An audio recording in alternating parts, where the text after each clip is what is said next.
पहले ਅਸੀਂ कुछ चीज़ां डिस्कस करांगे जो साडी पीटी दी रीडिंग ਨੂੰ ਸੋਲਵ ਕਰਨ ਲਈ बहुत ਜ਼ਰੂਰੀ ਹੈ। ਉਸ ਤੋਂ ਬਾਅਦ that will be followed by the discussion of the fill in the blanks। ਸਭ ਤੋਂ ਪਹਿਲੇ ਤਿੰਨ ਚੀਜ਼ਾਂ ਜਿਹਦੇ ਉੱਪਰ ਤੁਹਾਡੀ ਸਟਰੋਂਗ ਗ੍ਰਿਪ ਹੋਣੀ ਚਾਹੀਦੀ ਅਗਰ ਤੁਸੀਂ ਪੀਟੀ ਦੀ ਰੀਡਿੰਗ ਨੂੰ ਅੱਛੇ ਤਰੀਕੇ ਨਾਲ ਸੋਲਵ ਕਰਨਾ ਹੈ।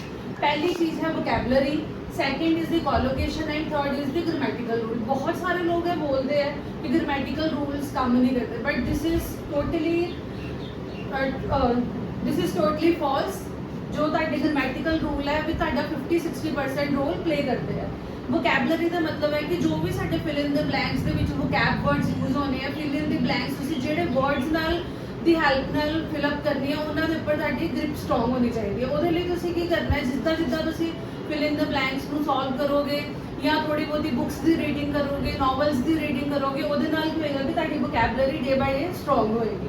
Second is the collocation. Collocation ਦਾ ਕੀ ਮਤਲਬ ਹੈ ਕਿ ਕੁਝ ਇੱਕ ਵਰਡਸ ਹੈ ਸਾਡੇ ਇੰਗਲਿਸ਼ ਗ੍ਰਾਮਰ ਦੇ ਵਿੱਚ ਜਾਂ ਇੰਗਲਿਸ਼ ਦੇ ਵਿੱਚ ਜੋ ਕਿ ਇਕੱਠੇ ਇਕੱਠੇ ਆਉਂਦੇ, ਲਾਈਕ ਅਗਰ ਅਸੀਂ ਬੋਲੀਏ ਕਿ ਗਲੋਬਲ ਵਾਰਮਿੰਗ, ਕਿ ਗਲੋਬਲ ਦੇ ਨਾਲ ਹਮੇਸ਼ਾ ਤੁਹਾਡਾ most of the time warming ਹੀ ਆਏਗਾ।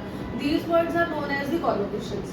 और last one is the grammatical rules कि अगर ਤੁਹਾਡੇ ग्रामेटिकल रूल्स ਦੇ ਉੱਪਰ ਤੁਹਾਡੀ ਗ੍ਰਿਪ ਸਟਰੋਂਗ ਹੈ ਜਾਂ ਤੁਹਾਨੂੰ ਅੱਛੇ ਤਰੀਕੇ ਨਾਲ ਉਹਦੀ ਸਮਝ ਹੈ ਤੇ then also you can solve the pages fill in the blanks easily। ਸਭ ਤੋਂ ਪਹਿਲੇ we will discuss the grammatical rule ਕਿ ਕਿਹੜੇ ਕਿਹੜੇ grammatical rules ਹੈ ਜਿਹੜੇ ਸਾਡੀ ਰੀਡਿੰਗ ਦੇ ਵਿੱਚ ਯੂਜ਼ ਹੋ ਰਹੇ ਹੈ ਇਨ ਦਾ ਪੀਟੀ ਰੀਡਿੰਗ ਜਾਂ ਕਿਸੇ ਤਰ੍ਹਾਂ ਦੇ ਵੀ ਪੀਟੀ ਦੀ ਤੁਸੀਂ ਲਿਸਨਿੰਗ ਕਰਨੀ ਹੈ, ਕੁਝ ਵੀ ਕਰਨਾ ਹੈ, ਉਹਦੇ ਲਈ ਕੁਝ grammatical rules ਹੈ that we are going to discuss।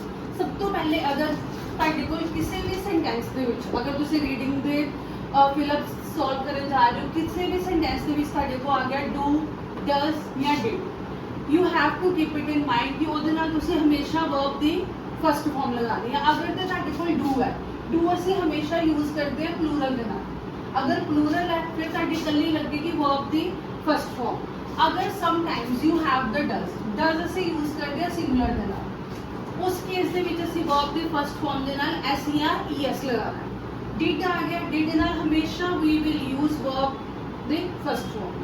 The second rule is am are. ਅਗਰ ਤੁਹਾਡੇ ਕੋਲ ਬਲੈਂਕ ਤੋਂ ਪਹਿਲੇ ਇਜ਼, ਐਮ, ਆਰ ਜਾਂ ਵਾਜ਼ ਵਰ ਆ ਗਿਆ, ਵਾਜ਼ ਵਰ ਇੱਥੋਂ ਮਿਸਿੰਗ ਹੈ, ਯੂ ਕੈਨ ਐਡ ਵਾਜ਼ ਵਰ, ਵਾਜ਼ ਵਰ ਆ ਗਿਆ, ਉਸ ਕੇਸ ਦੇ ਵਿੱਚ you are going to put V1 मतलब वर्ब ਦੀ फर्स्ट फॉर्म ਉਹਦੇ ਨਾਲ ing ਜਾਂ ਅਗਰ ਦੋਨਾਂ ਚੋਂ ਕੋਈ ਆਪਸ਼ਨ ਨਹੀਂ ਹੈ ਤਾਂ you can go with the verb the second ਫॉर्म। ਇਸ ਕੇਸ ਦੇ ਵਿੱਚ ਯੂ ਹੈਵ ਟੂ ਅਗਰ ਤੁਸੀਂ ਰੀਡਿੰਗ ਰਾਈਟਿੰਗ ਫਿਲਅਪਸ ਕਰਦੇ ਹੋ ਤੁਸੀਂ ਆਪਣੀ ਆਪਸ਼ਨਸ ਨੂੰ ਸੈਗਰੀਗੇਟ ਕਰਨਾ ਹੈ ਕਿ ਅਗਰ ਤੁਹਾਡੇ ਕੋਲ ਸੈਂਟੈਂਸ ਨੂੰ ਅੱਛੇ ਤਰੀਕੇ ਨਾਲ ਰੀਡ ਕਰਨਾ ਹੈ, ਅਗਰ ਤੁਹਾਡਾ ਸੈਂਟੈਂਸ ਕੰਟੀਨਿਊਸ਼ਨ 'ਚ ਜਾ ਰਿਹਾ ਹੈ ਕਿ ਉਹ ਪ੍ਰੈਜ਼ੈਂਟ ਜਾਂ ਪਾਸਟ ਦੇ ਵਿੱਚ ਕੰਟੀਨਿਊਸ਼ਨ ਦੀ ਗੱਲ ਕਰ ਰਿਹਾ ਹੈ then you will put verb ਦੀ ਫਰਸਟ ਫॉर्म ਪਲੱਸ ing। अगर ਤੁਹਾਡਾ ਸੈਂਟੈਂਸ ਇਨਡਾਇਰੈਕਟ ਫਾਰਮ ਦੇ ਵਿੱਚ ਹੈ ਉਸ ਕੇਸ ਦੇ ਵਿੱਚ ਤੁਸੀਂ ਲਿਖੋਗੇ verb the second farm. The next one is if you have, has, have, head ਜਾਂ ਬੀਨ, always we use verb third form with has, have or had। after that if you have any word will, shall, would, should, can, could, may, might ਜਾਂ to ਆ ਗਿਆ, ਇਹ ਸਾਰੇ words ਤੁਹਾਡੀ blank ਤੋਂ ਪਹਿਲੇ ਹੋਣੇ ਚਾਹੀਦੇ। ਅਗਰ ਇਹਦੇ ਵਿੱਚ ਕੋਈ ਵੀ ਆਕਸਿਲਰੀ ਵਰਬਸ ਵੀ ਆਪਾਂ ਨਾਲ ਬੋਲਦੇ ਨੇ, ਮਾਡਲ ਵਰਬਸ ਵੀ ਬੋਲਦੇ ਨੇ, then you will put verb ਦੀ ਫਸਟ ਫਾਰਮ। ਉਸ ਤੋਂ ਬਾਅਦ ਅਗਰ ਕਿਸੇ ਵੀ ਸੈਂਟੈਂਸ ਦੇ ਵਿੱਚ ਤੁਹਾਡੇ ਕੋਲ ਬਲੈਂਕ ਤੋਂ ਪਹਿਲੇ ਐਨ ਆ ਗਿਆ ਤੇ ਐਨ ਤੋਂ ਬਾਅਦ ਹਮੇਸ਼ਾ we use the words that will start from the A, these come under the category of vowels. ਇਹਨਾਂ ਨੂੰ ਅਸੀਂ ਬੋਲਦੇ ਹਾਂ ਕਲੈਕਟਿਵਲੀ ਅਗਰ ਇਹਨਾਂ ਵਰਡਸ ਨੂੰ ਕੁਝ ਨਾਮ ਦੇਣਾ ਹੈ ਤਾਂ ਵੀ ਗਿਵ ਦੈਮ ਵਾਵਲਸ। ਉਹਦੇ ਨਾਲ ਹਮੇਸ਼ਾ ਅਗਰ ਤੁਹਾਡੇ ਕੋਲ ਬਲੈਂਕ ਤੋਂ ਪਹਿਲੇ ਐਨ ਹੈ ਤੇ ਉਸ ਤੋਂ ਬਾਅਦ ਵਰਡਸ ਆਉਣਗੇ ਜਿਹੜੇ ਸਟਾਰਟ ਹੋ ਰਹੇ ਹੈ ਏ, ਈ, ਆਈ, ਓ ਜਾਂ ਯੂ ਤੋਂ। ਅਗਰ ਤੁਹਾਡੇ ਕੋਲ ਬਲੈਂਕ ਤੋਂ ਪਹਿਲੇ ਹੈ, is always followed by a singular noun. ਹਮੇਸ਼ਾ ਇਸ ਤੋਂ ਬਾਅਦ ਤੁਹਾਡੇ ਕੋਲ ਸਿੰਗੂਲਰ ਵਰਬ ਹੀ ਆਏਗਾ, ਸੌਰੀ ਸਿੰਗੂਲਰ ਨਾउन ਹੀ ਆਏਗਾ, ਤੁਸੀਂ ਇਸ ਤੋਂ ਬਾਅਦ ਹੋਰ ਕੁਝ ਨਹੀਂ ਲਗਾਉਣਾ। ਅਗਰ ਕਿਤੇ ਤੁਹਾਡੇ ਕੋਲ ਦ ਆ ਗਿਆ ਤੇ 90% ਹੈ ਕਿ ਤੁਹਾਡੇ ਕੋਲ ਉਸ ਤੋਂ ਬਾਅਦ ਵਰਬ ਦੀ ਥਰਡ ਫਾਰਮ ਹੀ ਆਏਗੀ। ਬਾਕੀ ਡਿਪੈਂਡ ਕਰਦਾ 10% ਦੇ exceptions that depend upon the sentence to sentence। ਅਗਰ ਤੁਹਾਡੇ ਕੋਲ ਸੈਂਟੈਂਸ ਦੇ ਵਿੱਚ ਹੈਜ਼ ਬੀਨ, ਹੈਵ ਬੀਨ ਜਾਂ ਹੈਡ ਬੀਨ ਆ ਗਿਆ ਉਸ ਕੇਸ ਦੇ ਵਿੱਚ ਵੀ ਤੁਸੀਂ ਵਰਬ ਦੀ ਫਸਟ ਫਾਰਮ ਪਲੱਸ ing ਔਰ ਵਰਬ ਦੀ ਥਰਡ ਫਾਰਮ ਉਹ ਤੁਸੀਂ ਆਪਣੀ ਆਪਸ਼ਨਸ ਨੂੰ ਸੈਗਰੀਗੇਟ ਕਰਨਾ ਹੈ, ਸੈਂਟੈਂਸ ਨੂੰ ਠੀਕ ਤਰੀਕੇ ਨਾਲ ਰੀਡ ਕਰਨਾ ਹੈ। After that you will put these words। next if we talk about the if you have before black this or that, this that मतलब singular, ਇਸ ਤੋਂ ਬਾਅਦ ਹਮੇਸ਼ਾ ਤੁਸੀਂ ਸਿੰਗੂਲਰ ਨਾउन ਹੀ ਯੂਜ਼ ਕਰਨਾ ਹੈ। ਅਗਰ ਤੁਹਾਡੇ ਕੋਲ these ਹੈ ਜਾਂ those, these is the plural of this, those is the plural of that. इस केस ਦੇ ਵਿੱਚ it will be followed by the plural noun. अगर if you have the sentence blank ਤੋਂ ਪਹਿਲੇ ਉੱਥੇ who ਆ ਗਿਆ ਤੇ who ਅਸੀਂ you have to keep it in mind ਕਿ who ਅਸੀਂ ਹਮੇਸ਼ਾ persons ਦੇ ਨਾਲ यूज करते हैं, individuals ਕਹਿ ਸਕਦੇ ਹੋ, human beings ਕਹਿ ਸਕਦੇ ਹੋ ਕਿ who ਤੋਂ ਬਾਅਦ ਹਮੇਸ਼ਾ ਕਿਸੇ ਨਾ ਕਿਸੇ living thing ਦਾ reference ही given ਹੋਏਗਾ। ਅਗਰ which ਆ ਗਿਆ, which ਤੋਂ ਬਾਅਦ ਆ ਰਿਹਾ ਤੁਹਾਡੀਆਂ non living things ਕਿ ਕਿਸੇ ਵੀ ਉਹਨਾਂ ਨੇ ਕਿਸੇ ਜਗ੍ਹਾ ਦਾ ਨਾਮ ਹੋ ਸਕਦਾ ਹੈ ਜਾਂ ਕਿਸੇ ਚੀਜ਼ ਦਾ ਨਾਮ ਹੋ ਸਕਦਾ, ਉਹੀ ਤੁਹਾਡਾ ਆਏਗਾ। These are the certain grammatical rules जो ਤੁਸੀਂ ਕਿ ਆਪਣੇ ਹਮੇਸ਼ਾ ਫੋਲੋ ਕਰਨੇ ਆ ਜਦੋਂ ਤੁਸੀਂ ਆਪਣੀ ਪੀਟੀ ਦੀ ਰੀਡਿੰਗ ਨੂੰ ਸੋਲਵ ਕਰਨਾ ਹੈ। ਬਾਕੀ ਹੋਰ ਜਿਹੜੀਆਂ ਚੀਜ਼ਾਂ ਕਿ ਤੁਸੀਂ ਕੱਲਾ grammatical rule ਦੇ ਉੱਪਰ ਰਿਲਾਈ ਨਹੀਂ ਕਰਨਾ। As I have already talked ਕਿ ਐਕਸੈਪਸ਼ਨਸ ਆਰ ਆਲਵੇਜ਼ देयर। ਸਭ ਤੋਂ ਪਹਿਲੇ ਤੁਸੀਂ ਜੋ ਸੈਂਟੈਂਸਿਸ ਆ ਉਹਨਾਂ ਨੂੰ ਸਮਝਣਾ ਹੈ, ਉਹਨੂੰ ਟ੍ਰਾਂਸਲੇਟ ਕਰਨਾ ਹੈ ਕਿ ਉਹ ਸੈਂਟੈਂਸ ਦੀ ਕੀ ਸੈਂਸ ਨਿਕਲ ਗਈ ਹੈ। ਉਸ ਤੋਂ ਬਾਅਦ ਜੋ ਤੁਹਾਡੀਆਂ ਆਪਸ਼ਨਸ ਹੋਣਗੀਆਂ ਉਹਨਾਂ ਨੂੰ ਸੈਗਰੀਗੇਟ ਕਰਨਾ ਹੈ। then you are going to put the option in your both reading writing fill-ups या जो साढ़े reading the fill-ups है। बाकी vocabulary है वो तुसी अपने जितना जितना practice करोगे थोड़ी you have to do little hard work, you have to read the certain books or you have to read the novels so that you can expand your vocabulary। तुसी जो भी daily ਦੇ words अगर reading को solve कर रहे हो वो words ਨੂੰ ਤੁਸੀਂ ਆਪਣੀ ਕਾਪੀ ਦੇ ਉੱਪਰ, क्योंकि जो मैं अपने students ਨੂੰ mostly prefer करती है कि वो रीडिंग ਦੇ जो भी vocab words ਉਹਨੂੰ ਆਪਣੀ ਕਾਪੀ ਦੇ ਉੱਪਰ ਨੋਟ ਕਰ ਲੈਂਦੇ, ਨਾਲ ਨਾਲ ਉਹਨਾਂ ਨੂੰ ਡੇ ਬਾਈ ਅਗਰ ਤੁਸੀਂ ਇੱਕ ਦਿਨ ਦੇ 10 words ਵੀ ਕਰੋਗੇ 20 words ਵੀ ਕਰੋਗੇ ਤੇ by end of the month you will have the 600 words in your hands ਕਿ ਜਿਹਦੇ ਉੱਪਰ ਤੁਹਾਡੀ vocabulary ਦੀ ਗ੍ਰਿਪ ਅੱਛੀ ਸਟਰੋਂਗ ਹੋ ਸਕਦੀ ਹੈ। If you talk about the collocation that I will share with you in the next upcoming days ਕਿ ਕੋਲੋਕੇਸ਼ਨ ਦੀ ਲਿਸਟ ਕਿਹੜੀਆਂ ਕੋਲੋਕੇਸ਼ਨਸ ਹੈ I will discuss and grammatical rules we have discussed in now we will discuss the fill in the blanks कि ताकि पता लग जाएगा कि इन्ना grammatical rules ਨੂੰ ਉਹਦਾ ਅਸੀਂ यूज करना है ਤੇ किस तरीके ਨਾਲ यूज करना है। yes students, now we will discuss कि जो हुणे ਅਸੀਂ ਪਹਿਲੇ ਸਾਰਾ ਕੁਝ ਲਾਈਕ ਅਸੀਂ ਡਿਸਕਸ ਕੀਤਾ ਕਿ ਜਦੋਂ ਵੀ ਅਸੀਂ ਰੀਡਿੰਗ ਸੋਲਵ ਕਰਨੀ ਹੈ ਸਾਡੇ ਕੁਝ ਗ੍ਰਾਮੈਟੀਕਲ ਰੂਲਸ ਕੰਮ ਆਉਂਦੇ ਜਾਂ ਵੋਕੈਬਲਰੀ ਅਸੀਂ ਯੂਜ਼ ਕਰਦੇ ਹਾਂ, ਕੋਲੋਕੇਸ਼ਨਸ ਯੂਜ਼ ਕਰਦੇ ਹਾਂ। ਹੁਣ ਜੋ ਅਸੀਂ ਗ੍ਰਾਮੈਟੀਕਲ ਰੂਲ ਡਿਸਕਸ ਕੀਤੇ ਆ ਉਹਨਾਂ ਨੂੰ ਹੁਣ ਅਸੀਂ ਇੰਪਲੀਮੈਂਟ ਕਰਕੇ ਕੁਝ ਫਿਲ ਇਨ ਦੇ ਬਲੈਂਕਸ ਸੋਲਵ ਕਰਕੇ ਦੇਖਣੇ ਆ ਕਿ ਉਹਨਾਂ ਗ੍ਰਾਮੈਟੀਕਲ ਰੂਲ ਨੂੰ ਅਸੀਂ ਅਪਲਾਈ ਕਿੱਦਾਂ ਕਰਨਾ ਹੈ।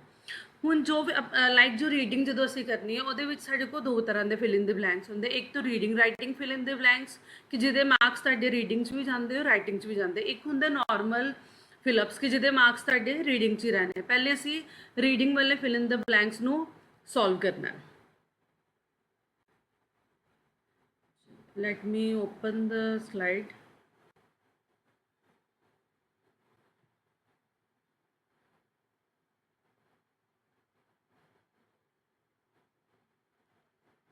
it is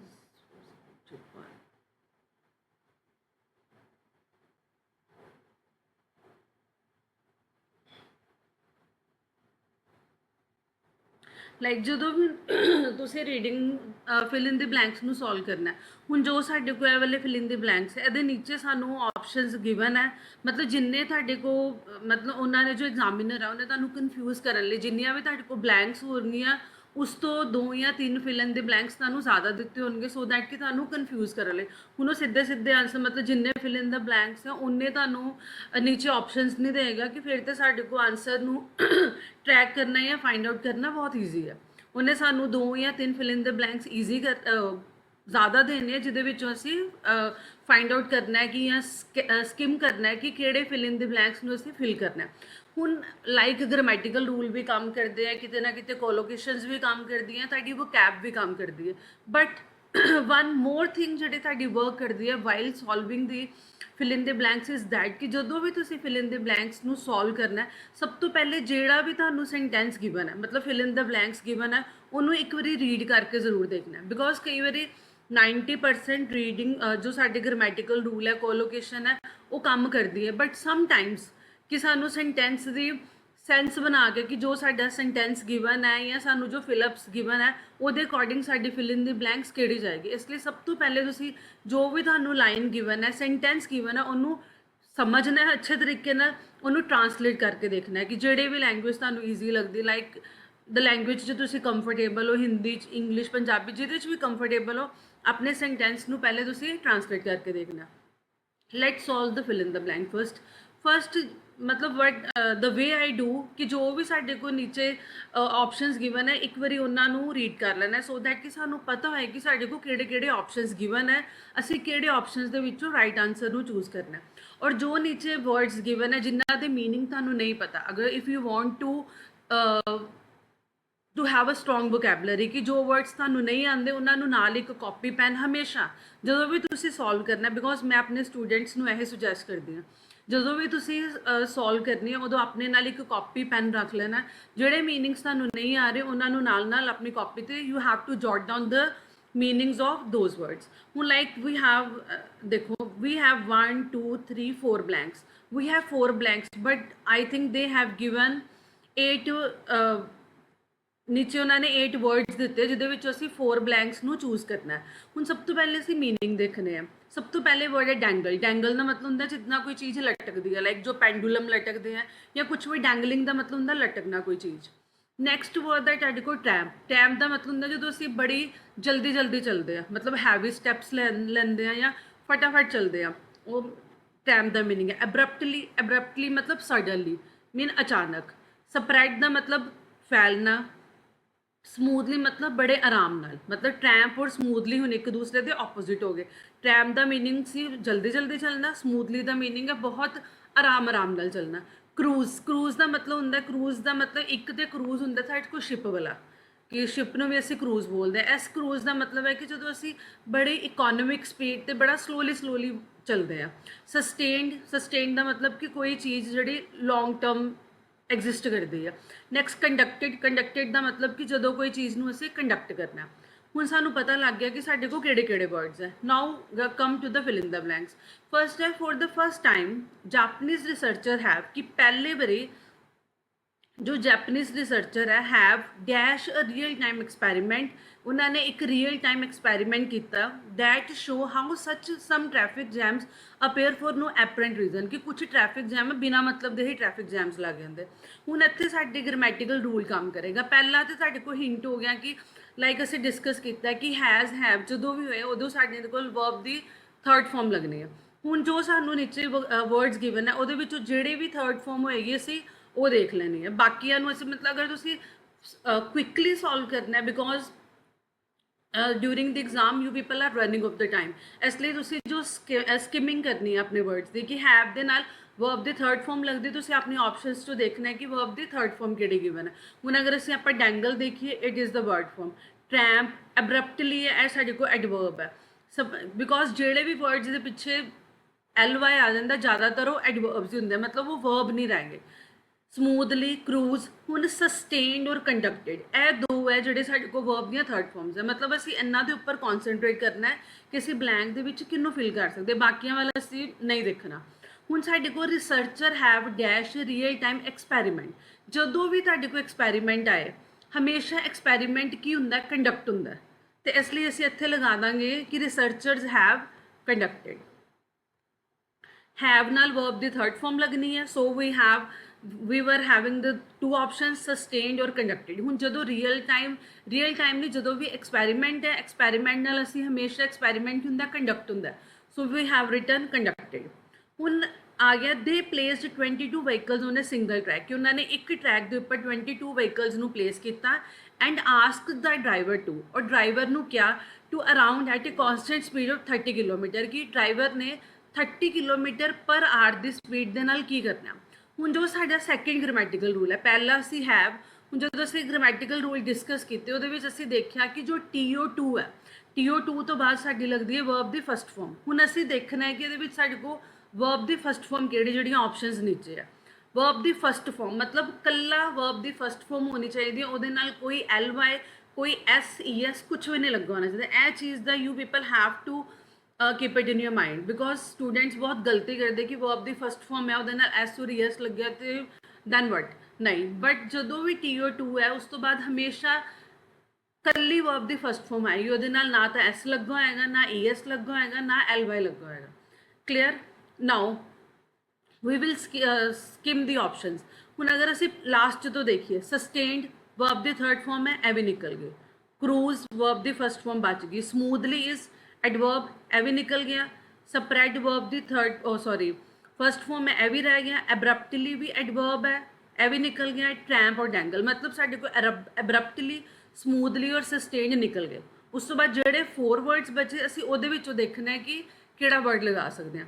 ਹੁਣ ਉਹਨਾਂ ਨੇ ਬੋਲਿਆ ਕਿ ਦੇ ਪਲੇਸਡ, ਉਹਨਾਂ ਨੇ 22 ਵਹੀਕਲਸ ਹੈ ਜਿਹੜੇ ਸਿੰਗਲ ਟਰੈਕ ਤੇ ਰੱਖੇ ਔਰ ਡਰਾਈਵਰ ਨੂੰ ਕੀ ਕਿਹਾ to around at a constant speed, ਕਿ ਉਹਨੇ ਕੌਨਸਟੈਂਟ ਸਪੀਡ ਨਾਲ, ਕੌਨਸਟੈਂਟ ਸਪੀਡ ਮਤਲਬ ਨਾ ਤਾਂ ਸਪੀਡ ਵਧਾਣੀ ਹੈ, ਕੌਨਸਟੈਂਟ ਦਾ ਮਤਲਬ ਹੁੰਦਾ ਜਦੋਂ ਆਪਾਂ ਸੇਮ ਰੱਖਦੇ ਹਾਂ, ਕੌਨਸਟੈਂਟ ਮਤਲਬ ਸੌਰੀ ਸੇਮ मतलब उन्होंने सेम स्पीड ते चलना।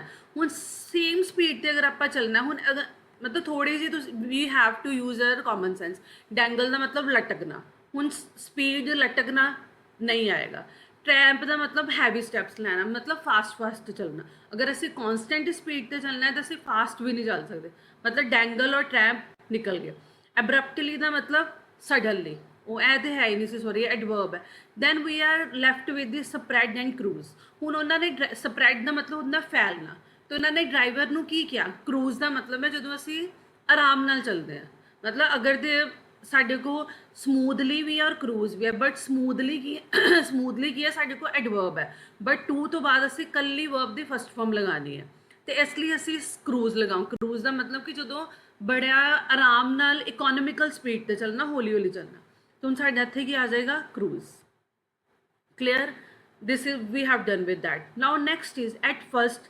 एट फर्स्ट मतलब इनिशियली पहले, ट्रैफिक मूव्ड डैश, कि पहले ट्रैफिक की हुई but soon the distance between car started to vary, कि पहले तो ट्रैफिक मूव हुई बट। हुण देखो एक होर हिंट तुहाडे को, जदों भी तुहाडे को सेंटेंस दे विच किते भी बट आ गया, येट आ गया, हाउएवर आ गया, ਇਹ 3 वर्ड्स है जोड़े कि साडे सेंटेंस की सेंस नूं चेंज कर देंगे। सेंस नूं चेंज करना मतलब अगर तो फर्स्ट सेंटेंस दे विच जो एग्जामिनर है उन्हें तुहानूं फर्स्ट सेंटेंस दे विच कोई पॉजिटिव मीनिंग निकल रहा है, अगर बट येट हाउएवर आ गया तो मतलब नैक्सट लाइन दे विच उहदे ऑपोजिट मीनिंग निकलेगा, मतलब दोनों लाइन्स एक दूसरे के ऑपोजिट जाएंगे। उन्होंने कहा at first traffic move dash, कि पहले तो ट्रैफिक ने किद्दां मूव किया, but soon the distance between car, कि जल्दी ही कार्स जो डिस्टेंस है वो वैरी करना शुरू हो गया, वैरी मतलब चेंज करना शुरू हो गया। And vehicles clumped together, clumped का मतलब कि एक दूसरे नाल टकराना, clumped at one point on the track, कि डिस्टेंस उन्होंने घट होना शुरू हो गया, और जो व्हीकल से उन्होंने एक दूसरे नाल क्लंपिंग मतलब उन्होंने टकराना शुरू करता। टकराएंगे कदों, जो कि बहुत तेज़ स्पीड से चलणगे या किसी की स्पीड कुछ होएगी, किसी की स्पीड कुछ होएगी, इसलिए इत्थे की आएगा। हुण उन्होंने कहा एट फर्स्ट ट्रैफिक मूव, कि पहले तो ट्रैफिक मूव्ड डैंगल, डैंगल का मतलब लटकना, नो। ट्रैम्प का मतलब बहुत फास्ट फास्ट चलना, फास्ट चलन का रिलेटेड उन्हें ऑलरेडी सानू बट तो बाद वाले सेंटेंस च देता, मतलब ए भी नहीं आएगा। फिर बच गया एब्रप्टली, एब्रप्टली का मतलब अचानक, ट्रैफिक मूव्ड एब्रप्टली, नो, कि अचानक ही ट्रैफिक मूव हुई, नो। स्प्रैड का मतलब फैलना। स्मूथली, अगर कोई किसी भी वर्ड से तुहानूं लग रहा है कि हाँ ए वर्ड मेरा आ सकता है, बट स्टिल जो उस तो बाद वाले वर्ड्स हैं उन्होंने तुसीं एक बारी देखना है कि कोई होर वर्ड तो नहीं है जिहड़ा इहदे नाल सूटेबल बैठ रहा है। सस्टेन्ड, सस्टेन्ड का मतलब ऑलरेडी इत्थे वर्ब आ। हुण एक चीज़ हो रहा है कि ट्रैफिक मूव्ड, मूव्ड की है साडी वर्ब है, तो वर्ब तो फौरन बाद असी वर्ब नहीं लगा सकते। वर्ब तो बाद हुण वर्ब दे नाल कि उस, क्योंकि एक अगर कोई एक सेंटेंस है उहदे विच असी दो दो वर्ब्स नूं नहीं लिखना। मूव्ड इज वर्ब, वो ऑलरेडी हुण ट्रैफिक की है साडी, ट्रैफिक सब्जैक्ट है, मूव्ड की है साडा वर्ब है, तो वर्ब तो फौरन बाद वर्ब नहीं आएगा, इसलिए असी की लगावांगे इत्थे traffic moved smoothly, this is our adverb. कि ट्रैफिक एडवर्ब की होंदा जिहड़ा कि एक वर्ब नूं क्वालीफाई करता है, कि वर्ब की क्वालिटी सानूं दसदा है। ट्रैफिक किद्दां मूव हुई, स्मूथली मूव हुई। But the jams dash dash backwards around the track like a shock wave, कि जोड़े एक फिर उन्हें नैक्सट लाइन क्या है कि बट द जैम, कि जोड़ा जैम्स मतलब जो ट्रैफिक जैम लग गई वो बैकवर्ड मतलब पिछे मूव होना शुरू कर गए, एक शॉक वेव, शॉक मतलब जी चीज़ फटाफट मूव करती है at the rate of about 20 kilometre an hour, कि 20 किलोमीटर पर आवर के नाल जो जैम्स उन्होंने की करना शुरू करता। जैम्स की होणगे, डैंगल नहीं होणगे, ट्रैम्प भी नहीं होणगे, एब्रप्टली नो, सब क्योंकि हुण इत्थे जैम्स है, जैम्स मतलब साडे कोल सबजैक्ट है, सबजैक्ट तो बाद असीं लगानी वर्ब। हुण इत्थे साडे कोल वर्ब किहड़ी है, but the jams spread backward. Clear है? हुण असीं अपना एक बारी क्लिक करके देखते हैं। Yes, all answers are correct. I hope कि यह सारा कुछ तुहानूं क्लियर हो गया। Now we will move to the next while।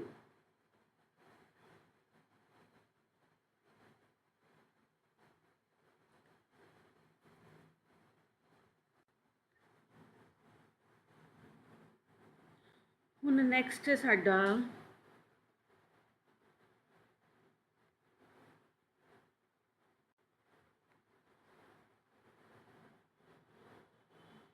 ਇਹਦੇ ਹੋ ਗਿਆ। नेक्स्ट है, wait a while guys, I'm moving to the next one।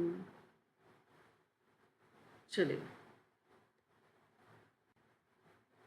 Again हुण असीं next fill in the blanks solve करांगे।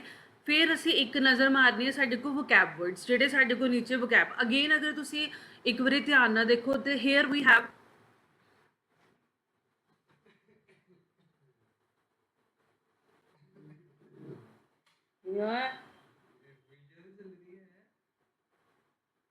तो नेट ही नहीं है तो वो कहाँ से रिकॉर्ड होएगी? रिकॉर्ड हो ही जाएगी। Again we have four blanks. हुण जे देखो 4 ब्लैंक्स है, फिर उन्होंने सानू वोकैब वर्ड्स ज़्यादा दिते हैं, इसलिए we have to skim the keywords from the blanks. पहले आपां जो कीवर्ड्स हैं उन्होंने ट्रांसलेट करांगे। बिगनिंग, बिगनिंग का मतलब स्टार्टिंग। हैड का मतलब हैड दो तरह का हो सकता है, एक जो साडा बॉडी पार्ट है हैड, दूसरा हैड है कि कोई लाइक फैमिली हैड हो गया, डिपार्टमेंट हैड हो गया, ऑफिस हैड हो गया, मतलब जोड़ा मेन परसन है। फाउंडेशन, फाउंडेशन का मतलब है जिदा असीं कह दिंदे नींह पत्थर रखिया। कैंपस का मतलब जिदा यूनीवर्सिटी कैंपस हो गया, कॉलेज कैंपस हो गया। नैक्सट डिपार्टमेंट, लाइक अगर आप स्कूल्स कॉलेजेस की गल करिए, फिजिक्स डिपार्टमेंट हो गया, कैमिस्ट्री डिपार्टमेंट हो गया, मैथ्स डिपार्टमेंट, इंग्लिश डिपार्टमेंट, मतलब अलग अलग डिपार्टमेंट। प्राइमरी, प्राइमरी मतलब इनिशियली।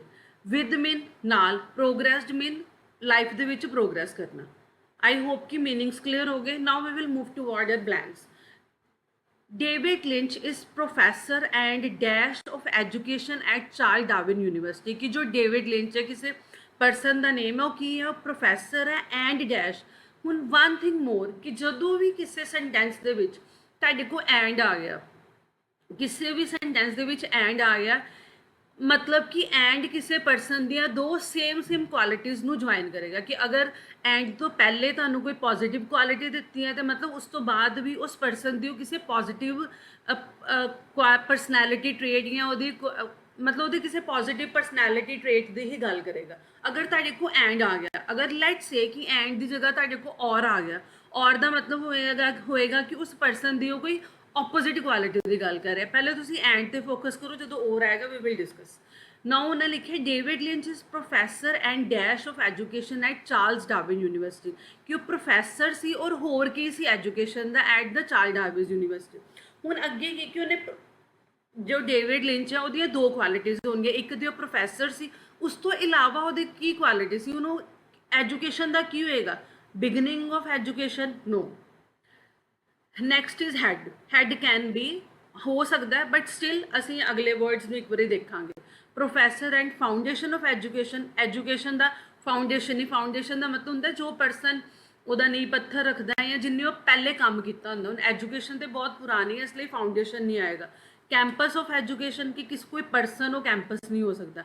डिपार्टमेंट ऑफ एजुकेशन क्योंकि परसन की क्वालिटी दसनी, इसलिए वो ना कैंपस आएगा ना डिपार्टमेंट आएगा। प्राइमरी विद प्रोग्रेस नहीं आएगा।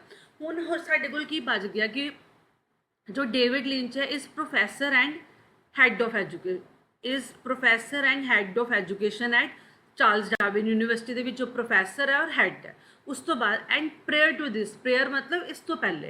हुण इहदे नाल जो असीं वर्ड्स डिस्कस कर रहे हैं, अगर तुहानूं नहीं आते तो प्लीज़ उन्होंने अपनी कॉपी दे विच नोट डाउन कर लेना, बिकॉज ए वाले इदां दे वर्ड्स है जो तुहाडे रिपीट बार बार रिपीट हो सकते हैं। Prior to this he was sub dean in the faculty of education and creative art at Queensland university. कि इस तो पहले वो की सी, सब डीन सी फैकल्टी ऑफ एजुकेशन की, जो एजुकेशन की फैकल्टी सी सब डीन सी, और क्रिएटिव आर्ट और एजुकेशन सी at central Queensland university and dash head of the, और university head of the university is Noosa campus, कि जो यूनिवर्सिटी का नूजा कैंपस है ਉਹਦਾ किस चीज़ का हैड सी। ਹੁਣ अगर देखो तुसी बिगनिंग भी नहीं आ सकता, beginning head no, foundation it can be, campus head of the, क्योंकि कैंपस ऑलरेडी उन्हें दे दिता, तो अगे आप दो वर्ड्स ਨੂੰ ਇੱਕੋ सेंटेंस बार बार नहीं लगा सकते। कैंपस हैड भी नहीं आएगा, डिपार्टमेंट कैंपस पूरा, डिपार्टमेंट भी आ सकता है, डिपार्टमेंट फाउंडेशन और डिपार्टमेंट ਨੂੰ ਆਪਾਂ देख सकते हैं। Primary head of the no, with no, progress भी नहीं आ सकता। ਹੁਣ ਸਾਡੇ ਕੋਲ बच गए फाउंडेशन और डिपार्टमेंट। उन्होंने कहा and dash head of the university Noosa campus, कि जो नूजा कैंपस है ਉਹਦਾ किस चीज़ का हैड होएगा, फाउंडेशन हैड। फाउंडेशन हैड मतलब जिस परसन ने वो कैंपस ਨੂੰ स्टार्ट किया। डिपार्टमेंट हैड नहीं, डिपार्टमेंट है, अगर डिपार्टमेंट आना होंगे तो उन्होंने नाम लिखना से कि he was dash of the maths department, physics department, English department, नाल उन्होंने कुछ ना कुछ दिता होना से। अगर डिपार्टमेंट आना होंगे तो नाल उन्होंने किसी ना किसी सब्जैक्ट का मैंशन किया होना। हम सब्जैक्ट नहीं गिवन है, मतलब ओवरऑल कैंपस की गल कर रहे हैं, तो असीं की लिखांगे, foundation head of the Noosa campus. Next, David's career in education began as कि जो डेविड का करियर सी in education began as, began मतलब स्टार्ट होया as a dash school teacher in Queensland in the early 1980s, कि early 1980s ਦੇ ਵਿੱਚ ਉਹਦਾ ਕਰੀਅਰ ਕਿੱਦਾਂ ਸਟਾਰਟ ਹੋਇਆ, ਜਦੋਂ ਉਹਨੇ ਆਪਣਾ ਕਰੀਅਰ ਸਟਾਰਟ ਕੀਤਾ ਤੇ ਕਿੱਦਾਂ ਸਟਾਰਟ ਕੀਤਾ। ਹੁਣ ਅਸੀਂ ਆਪਣੇ ਵਰਡਸ ਤੇ ਆਨੇ, ਬਿਗਨਿੰਗ नहीं आ सकता, ਬਿਕੋਜ਼ ਬਿਗੇਨ ਉਹਨੇ ਆਲਰੇਡੀ ਉਹ ਪਾਸਟ ਦੀ ਗੱਲ ਕਰਦਾ ਪਿਆ, ਤੇ ਬਿਗਨਿੰਗ नहीं आएगा। और ਨਾਲ ਸਾਡੇ ਕੋਲ ਕੀ ਹੈ, ਹੈ, तो ING नहीं आ सकता। As a campus school teacher भी नहीं आ सकता, department school teacher no, as a primary school teacher, कि उन्हें as a primary school teacher Queensland ਦੇ ਵਿੱਚ ਆਪਣਾ ਕਰੀਅਰ ਨੂੰ ਸਟਾਰਟ ਕੀਤਾ and progress to for principal position before entering higher education, ਕਿ ਹਾਇਰ ਐਜੂਕੇਸ਼ਨ ਐਂਟਰ ਕਰਨ ਤੋਂ ਪਹਿਲਾਂ ਉਹ 4 ਹੋਰ ਮੇਨ ਪੋਜੀਸ਼ਨਸ ਦੇ ਉੱਪਰ ਸੀ, ਉਹਨੇ ਪ੍ਰੋਗਰੈਸ ਕੀਤੀ, मतलब ਉਹਨੇ ਆਪਣੀ ਲਾਈਫ ਦੇ ਵਿੱਚ ਗਰੋਥ ਕੀਤੀ। ਨੈਕਸਟ ਹੈ ਡੇਵਿਡ ਰਿਸਰਚ ਇੰਟਰਸਟ ਪ੍ਰੀਡੋਮੀਨੈਂਟ ਇਨ ਟੀਚਰ ਐਜੂਕੇਸ਼ਨ, ਕਿ ਜੋ ਡੇਵਿਡ ਦਾ ਰਿਸਰਚ ਇੰਟਰਸਟ ਉਹ ਸਭ ਤੋਂ ਜ਼ਿਆਦਾ ਕਿਹਦੇ ਵਿੱਚ ਸੀ, ਟੀਚਰ ਐਜੂਕੇਸ਼ਨ ਦੇ ਵਿੱਚ। Dash particular interest in building teacher capability to meet a change, ਔਰ ਉਹਦੇ ਨਾਲ ਨਾਲ ਹੋਰ ਹੁਣ ਦੇਖੋ ਉਹਨੇ ਤੁਹਾਨੂੰ ਇਹਦੇ ਵਿੱਚ ਕੀ ਚੀਜ਼ ਨੂੰ ਤੁਸੀਂ ਲੈ ਕੇ ਚੱਲ ਸਕਦੇ ਹੋ, ਕਿ ਉਹਨਾਂ ਨੇ ਤੁਹਾਨੂੰ ਇੱਕ ਪਰਸਨ ਦੀਆਂ 2 ਕੁਆਲਿਟੀਜ਼ ਦੇ ਬਾਰੇ ਦੱਸਤਾ। ਇੱਕ ਉਹਨਾਂ ਨੇ ਦੱਸਤਾ ਕਿ ਉਹਦਾ ਇੰਟਰਸਟ ਕਿਹਦੇ ਵਿੱਚ ਸੀ, ਟੀਚਰ ਐਜੂਕੇਸ਼ਨ ਦੇ ਵਿੱਚ, ਉਹਦੇ ਨਾਲ ਨਾਲ ਹੋਰ ਉਹਨਾਂ ਨੇ ਕਿਹਾ ਕਿ ਟੀਚਰ ਐਜੂਕੇਸ਼ਨ ਦੇ ਵਿੱਚ ਉਹਦਾ interest C, but teacher education ਦੇ ਵਿੱਚ ਵੀ ਪਾਰਟਿਕੂਲਰਲੀ ਉਹ मतलब ज़्यादा ਉਹ किस चीज़ ਤੇ ਫੋਕਸ ਕਰਦਾ ਸੀ, ਟੀਚਰ ਦੀ ਕੈਪੇਬਿਲਿਟੀ ਨੂੰ मतलब ਉਹਦੀ ਕੁਆਲਿਟੀਜ਼ ਨੂੰ ਅਪਗ੍ਰੇਡ ਕਰਨਾ, ਉਹਦੀ ਐਜੂਕੇਸ਼ਨ ਨੂੰ ਅਪਗ੍ਰੇਡ ਕਰਨਾ, ਸੋ ਦੈਟ ਕਿ ਚੇਂਜਿੰਗ ਵਰਲਡ ਦੇ ਨਾਲ ਨਾਲ ਉਹ ਆਪਣੇ ਆਪ ਨੂੰ ਐਡਜਸਟ ਕਰ ਸਕੇ। ਹੁਣ ਇੱਕ ਪਰਸਨ ਦੀ ਉਹਨਾਂ ਨੇ 2 ਕੁਆਲਿਟੀਜ਼ ਦੇ ਦਿੱਤੀ ਹੈ, ਤੇ मतलब ਇੱਥੇ ਆਪਾਂ ਕੋਈ ਨਾ ਕੋਈ ਕੰਜੰਕਸ਼ਨ ਲਗਾ ਸਕਦੇ। ਕੰਜੰਕਸ਼ਨ मतलब ਉਹ ਵਾਲੇ ਵਰਡਸ ਜੋ ਕਿਸੇ 2 ਕੁਆਲਿਟੀਜ਼ ਨੂੰ ਕੰਬਾਈਨ ਕਰਦਾ। ਤੇ ਹੁਣ ਅਸੀਂ ਕੀ ਲਿਖਣਾ, predominate in teacher education with particular interest, ਕਿ ਉਹਦਾ ਜ਼ਿਆਦਾਤਰ ਇੰਟਰਸਟ ਕਿਸ ਚੀਜ਼ ਸੀ, ਟੀਚਰ ਦੀ ਕੈਪੇਬਿਲਿਟੀ ਨੂੰ ਇੰਪਰੂਵ ਕਰਨਾ। आई होप कि ਤੁਹਾਨੂੰ ਸਾਰਾ ਸਮਝ ਆ ਗਿਆ। Now we will submit. Yes it's correct. चलिए now we will discuss one more, it is force।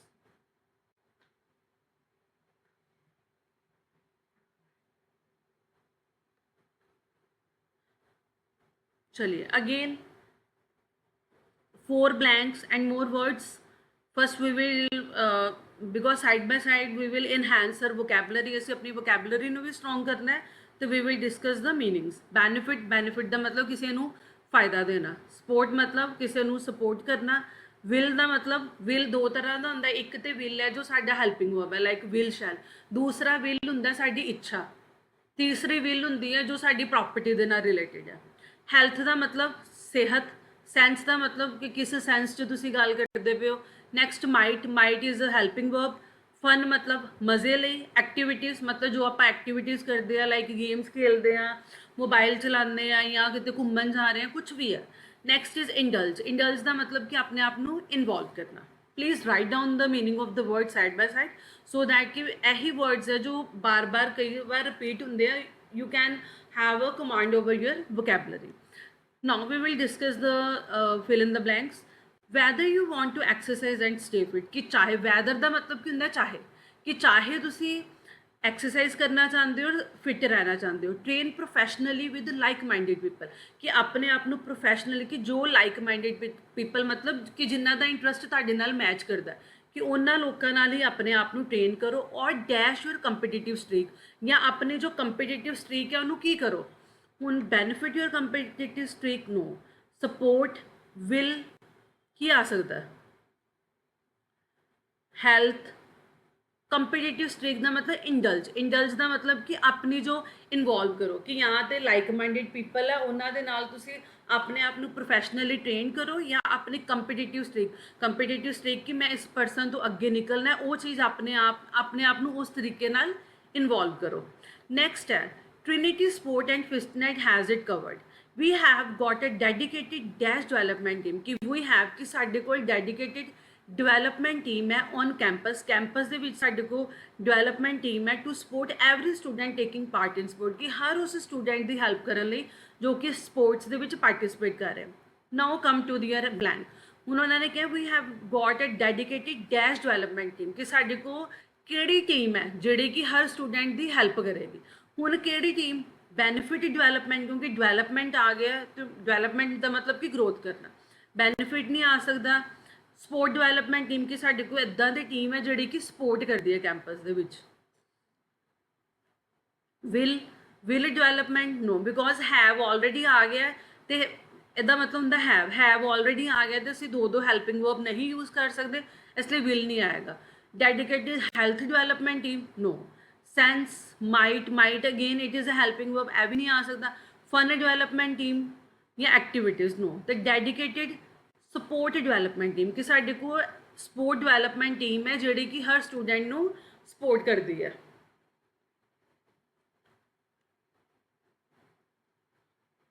चलिए नेक्स्ट है Trinity Fitness member of our public facing sport facility dash also entitle you to discount when you are booking a sport facility। उन्होंने कहा कि Trinity Fitness sport member कि ਜਿਹੜੇ ਸਾਡੀ public facing sport facility ਦੇ member ਹੈ ਉਹ ਤੁਹਾਨੂੰ also entitle you to discount, ਉਹ ਤੁਹਾਨੂੰ ਡਿਸਕਾਊਂਟ ਪ੍ਰੋਵਾਈਡ ਕਰਨਗੇ। ਹੁਣ ਇੱਥੇ ਇੱਕ ਸੈਂਸ ਦੇਖੋ, ਜਿੱਦਾਂ ਮੈਂ ਤੁਹਾਨੂੰ ਪਹਿਲੇ ਕਿਹਾ ਸੀ ਕਿ ਤੁਸੀਂ ਆਪਣੇ ਵਰਡਸ ਦੀ ਇੱਕ ਸੈਂਸ ਦੇਖਣੀ। ਉਹਨਾਂ ਨੇ ਕਿਹਾ ਕਿ ਸਾਡੇ ਜੋ ਸਪੋਰਟਸ ਮੈਂਬਰ ਹੈ ਉਹ ਤੁਹਾਨੂੰ ਕੀ ਕਰਨਗੇ, ਡਿਸਕਾਊਂਟ ਪ੍ਰੋਵਾਈਡ ਕਰਨਗੇ when you are booking a sport facility. ਜਦੋਂ ਤੁਸੀਂ ਇੱਕ ਸਪੋਰਟ ਫੈਸਿਲਿਟੀ ਨੂੰ ਬੁੱਕ ਕਰਦੇ ਹੋ, ਮਤਲਬ ਲਾਈਕ ਅਗਰ ਆਪਾਂ ਕਿਤੇ ਕੋਈ ਹੈਲਥ ਕਲੱਬ ਜੁਆਇਨ ਕਰਨ ਚੱਲੀ, ਉਹ ਸਾਨੂੰ ਕੁਛ ਨਾ ਕੁਛ ਆਫਰ ਪ੍ਰੋਵਾਈਡ ਕਰਦੇ ਹੋ, ਸਾਨੂੰ ਇਹੀ ਕਹਿੰਦੇ ਨਾ ਕਿ ਹਾਂ ਤੁਸੀਂ ਬੁੱਕ ਕਰਵਾ ਲਓ ਅਗਰ ਤੁਸੀਂ ਸਾਡੀ ਆਫਰ ਚੱਲਦੀ ਪਈ, ਕਿ ਅਗਰ ਤੁਸੀਂ ਬੁੱਕ ਕਰਾਓਗੇ ਤੇ ਅਸੀਂ ਤੁਹਾਨੂੰ ਡਿਸਕਾਊਂਟ ਪ੍ਰੋਵਾਈਡ ਕਰਾਂਗੇ। ਇੱਦਾਂ ਹੀ ਬੋਲਦੇ ਨੇ ਕਿ ਅਸੀਂ ਕਰਾਂਗੇ, ਮਤਲਬ ਅਗਰ ਤੁਸੀਂ ਕਰਾਓਗੇ ਫਿਰ ਅਸੀਂ ਕਰਾਂਗੇ। ਇਹ ਤਾਂ ਨਹੀਂ ਕਹਿ ਰਹੇ ਨਾ ਕਿ ਕਰਦੇ ਆ, मतलब करांगे मतलब इन फ्यूचर जो भी तुसी करवाते हो। तो फिर अगर लाइन के सेंस के अकॉर्डिंग देखो तो की आएगा, will also entitle you. Next है you will also got an opportunity to benefit from tailored personal training. Tailored मतलब कि उन्होंने जो भी उन्होंने पर्सनल ट्रेनिंग के हिसाब से जो भी अपना टाइम टेबल बनाया, जो भी उन्होंने अपना स्कैड्यूल बनाया, वो अकॉर्डिंग तुहानू अपॉर्चुनिटीज़ मिलनगियां कि तुसीं उन्हां दे टेलर्ड पर्सनल ट्रेनिंग, कि हर परसन के अकॉर्डिंग, कि लाइक अगर मैं जा रही हूँ तुसीं जा रहे हो, तुहाडे अकॉर्डिंग उन्होंने एक अपना सारा स्कैड्यूल प्लान करना कि किहड़ी एक्सरसाइजिज की जरूरत है, किहड़ी डाइट की जरूरत है, ਉਹਦੇ अकॉर्डिंग कि तुहानू अपॉर्चुनिटी मिलेगी उसका बेनिफिट लैन लई। फ्री डैश इवेंट्स, कि फ्री की मिलेगा, फ्री की आएगा, फन इवेंट्स या activities events. Yes it's correct. I hope कि you people are you have understood each and everything. Now we will move toward the next sentence, oh sorry, next fill up. It's chilling. Again, like we have, by chance we are getting the fill in the blanks having the four blanks only. 4 blanks we have। ਹੁਣ ਆਪਾਂ ਇੱਕ ਵਾਰੀ meanings clear ਕਰ ਲੈਂਦੇ ਹਾਂ। Meanings ਸਾਡੇ ਕੋਲ ਹੈ ਵੋਕੈਬਲ ਪ੍ਰੋਪੋਨੈਂਟਸ। ਪ੍ਰੋਪੋਨੈਂਟਸ ਦਾ ਮਤਲਬ ਹੁੰਦਾ ਬਿਲੀਵਰ, ਜੋ ਕਿ ਕਿਸੇ ਚੀਜ਼ ਦੇ ਵਿੱਚ ਬਿਲੀਵ ਕਰਦੇ ਆ। ਸਬਜੈਕਟ ਦਾ ਮਤਲਬ ਸਾਡੇ ਐਕੈਡੈਮਿਕ ਨਾਲ ਰਿਲੇਟਡ ਵੀ ਹੋ ਸਕਦਾ, like science subject, math subject, ਜਾਂ ਸਬਜੈਕਟ ਦਾ ਮਤਲਬ ਹੁੰਦਾ ਕਿ ਲਾਈਕ ਆਪਾਂ ਕੋਈ ਟੌਪਿਕ ਡਿਸਕਸ ਕਰਨਾ, ਕਿ ਸਾਨੂੰ ਬੋਲ ਦਿੰਦੇ ਕਿ ਤੁਹਾਡੇ ਡਿਸਕਸ਼ਨ ਦਾ ਸਬਜੈਕਟ ਕੀ ਹੈ, ਮਤਲਬ ਕਿਸ ਟੌਪਿਕ 'ਤੇ ਤੁਸੀਂ डिस्कशन करनी है। सब्जेक्ट का मतलब भी आ जाता टॉपिक। एक्यूजेशन का मतलब है ब्लेम, मतलब किसी ते इल्ज़ाम लगाना। टेंडेंसी मतलब कैपेसिटी। डिफेंसिव का मतलब कि प्रोटेक्टिव। रीइंट्रोडक्शन का मतलब कि दोबारा तो किसी चीज़ ਨੂੰ वापस लैके आना। एक्टिविस्ट कि ਜਿਹੜੇ एक्टिविटीज़ ਉਹਦੇ ਨਾਲ ਜਿਹੜੇ ਪਰਸਨਸ ਰਿਲੇਟ ਕਰਦੇ ਉਹਨਾਂ ਨੂੰ ਬੋਲਦੇ ਆਪਾਂ एक्टिविटीज़। ਐਕੋਸਿਸਟਮ ਦਾ ਮਤਲਬ ਕਿ ਜੋ ਸਾਡਾ ਇਨਵਾਇਰਨਮੈਂਟ ਹੈ। आई hope you people have understood the meanings. ਹੁਣ ਅਸੀਂ ਆਨੇ ਆਪਣੇ ਬਲੈਂਕਸ ਦੇ ਉੱਪਰ। ਉਹਨਾਂ ਨੇ ਕਿਹਾ it's not surprise that people get dash, ਕਿ ਇਹਦੇ ਵਿੱਚ ਕੋਈ ਹੈਰਾਨੀ ਦੀ ਗੱਲ ਨਹੀਂ ਹੈ। People get dash whenever the prospect ਦਾ ਮਤਲਬ ਹੈ ਪੋਸਿਬਿਲਿਟੀ, ਕਿ whenever the prospect of restoring ਦਾ ਮਤਲਬ ਹੁੰਦਾ ਵਾਪਸ ਲੈ ਕੇ ਆਉਣਾ। ਵੂਲਸ to the Scottish island is brooch ਦਾ ਮਤਲਬ ਹੁੰਦਾ ਕਿ ਮੇਨ ਟੌਪਿਕ ਆਫ ਡਿਸਕਸ਼ਨ। ਹੁਣ ਪ੍ਰੋਸਪੈਕਟ ਨੂੰ ਅਗਰ ਆਪਾਂ ਆਪਣੇ ਸਿਨੋਨਿਮਸ ਦੇ ਅਕੋਰਡਿੰਗ ਚੱਲੀਏ, ਉਹਨਾਂ ਨੇ ਲਿਖਿਆ ਕਿ ਕੋਈ ਹੈਰਾਨੀ ਦੀ ਗੱਲ ਨਹੀਂ ਹੈ ਕਿ ਪੀਪਲ ਗੈਟ ਕੀ ਹੋ ਜਾਂਦੇ ਵੈਨ ਦਾ ਪੋਸੀਬਿਲਿਟੀ ਆਫ ਰਿਸਟੋਰਿੰਗ, ਕਿ ਵੂਲਸ ਨੂੰ ਵਾਪਸ ਲੈਣ ਦੀ ਜਿਹੜੀ ਪੋਸੀਬਿਲਿਟੀ ਹੈ ਕਿੱਥੇ, ਸਕਾਟਿਸ਼ ਆਈਲੈਂਡ ਤੋਂ ਇੱਕ ਟੌਪਿਕ ਬਣ ਜਾਂਦਾ ਡਿਸਕਸ਼ਨ ਦਾ। Given their long standing reputation as man killer, कि उन्होंने किहदी रेपुटेशन किहदी गल करते पे वुल्स दी, कि उन्होंने रेपुटेशन की है मैन किलर्स, कि वो मैन है, लोग है, उन्होंने इंसान ह्यूमन बींग्स है, उन्होंने मार देंगे। कि उन्होंने अगर वापस लियाने की गल कर रहे तो लोग की हो जाते हैं, की हो जाएंगे प्रोपोनेंट्स, मतलब कुछ टॉपिक डिस्कस करेंगे। गैट है, गैट के नाल गैट सब्जेक्ट नो। एक्यूजेशन का मतलब ब्लेम। टेंडेंसी का मतलब कैपेसिटी। गैट डिफेंसिव का मतलब कि प्रोटेक्टिव हो जाना, कि अपने आप को बचाने की कोशिश करना। रीइंट्रोडक्शन और रीस्टोरिंग ऑलरेडी आ चुका है, रीइंट्रोडक्शन नहीं आएगा। Activities ecosystem. हुण पीपल की किहड़ी क्वालिटी है? पीपल गैट डिफेंसिव का मतलब कि प्रोटेक्टिव, कि अपने आप को बचाने के बारे सोचने लग जाते जो यह टॉपिक ऑफ डिस्कशन बनता है, कि जो वुल्स हैं उन्होंने स्कॉटिश हाईलैंड है उत्थे वापस लैके आना। नैक्सट है there has been much discussion on this, कि बहुत सारे डिस्कशन हो चुकी। हुण देखो इत्थे आ गया दिस का मतलब है जो असी ऑलरेडी डिस्कस किया से, कि दिस जो भी आएगा उहदे नाल कोई ना कोई सिंगुलर वर्ब लगेगा। हुण अगर आप सिंगुलर देखिए, प्रोपोनेंट्स ये पिछे लग गया एस, मतलब दिस दे नाल लगना सिंगुलर। प्रोपोनेंट्स भी नहीं जा सकता। Subject it can be, because this दे नाल लगना सिंगुलर और सब्जेक्ट सिंगुलर है। Accusation discussion on this accusation no, कि इस फॉर मैनी ईयर, कि इस टेंडेंसी मतलब कैपेसिटी। रीइंट्रोडक्शन एक्टिविटीज़ मतलब प्लूरल है, भी निकल गया। एकोसिस्टम। हुण अगर आप अपनी पिछली लाइन ये रिलेट करके देखिए तो की आएगा, there has been much discussion. आप डिस्कशन किहदे करते हैं, किसी टॉपिक के उपर डिस्कशन करते हैं। उन्होंने कहा फॉर मैनी ईयर, बड़े सालों तो इस किहदे उपर डिस्कशन हो रही है, इस टॉपिक के उपर, मतलब इस सब्जेक्ट के उपर बड़े सालों तो डिस्कशन हो रही है। Supporters want to see the highland, कि जो सपोर्टर है मतलब जो उन्होंने सपोर्ट करते हैं वो की चाहते हैं। Want to see the highland dash go back to how it is was, कि वो चाहते हैं कि जी हाईलैंड की किहड़ी चीज़ है वापस उदा ही हो जाए जिदा पहले सी। हाईलैंड मतलब कि किसी जगह का नाम है, जिदा असी उपर क्या स्कॉटिश हाईलैंड, मतलब वो स्कॉटिश हाईलैंड की गल करता पे। तो अगर किसी जगह ना रिलेटेड है तो उत्थे की होएगा, अगर आप अपनी थोड़ा जहा अंडरस्टैंडिंग यूज़ करिए तो की आएगा इकोसिस्टम। हाईलैंड इकोसिस्टम, कि वो चाहते कि उत्थों का जो इन्वायरमेंट है, उत्थों का एटमोसफेयर है उदा का ही हो जाए जिदा का पहले से।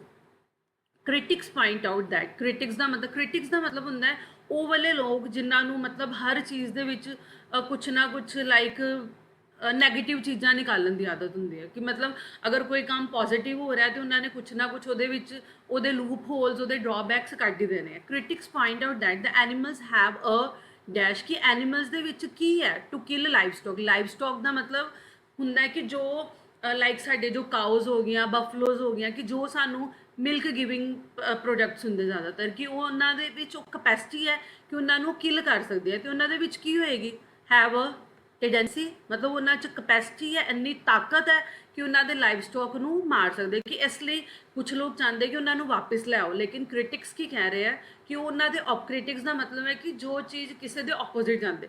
कुछ लोग चाहते हैं कि उन्होंने वापस ले आओ, लेकिन क्रिटिक्स की चाहते हैं की कह रहे हैं कि जो वुल्स है उन्होंने इन्नी कैपेसिटी है, इन्नी एनर्जी है, इन्नी ताकत है, इन्ना पोटेंशियल है कि उन्होंने लाइव स्टॉक को खत्म कर सकते हैं। Yes, now we will submit.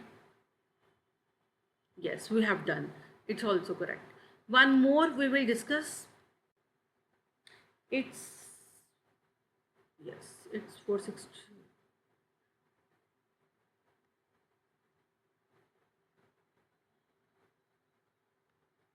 Yes, guys. Again, if you have a look towards this, we have more blanks this time. First of all, we will discuss the meaning of the vocab words. Conducting की जितना ਅਸੀਂ ਪਿੱਛੇ discuss ਕੀਤਾ कि कोई experiment आ जाए ਉਹਦੇ ਨਾਲ ਅਸੀਂ conducting ਲਗਾਉਣਾ ਹੈ. wealthy ਦਾ ਮਤਲਬ ਕਿ ਜਿਹੜੇ ਲੋਕਾਂ ਕੋਲ ਬਹੁਤ ਪੈਸਾ ਹੁੰਦਾ ਹੈ, ਅਮੀਰ. well off families. earners ਮਤਲਬ ਜਿਹੜੇ ਕਮਾਉਣ ਵਾਲੇ ਹੈ.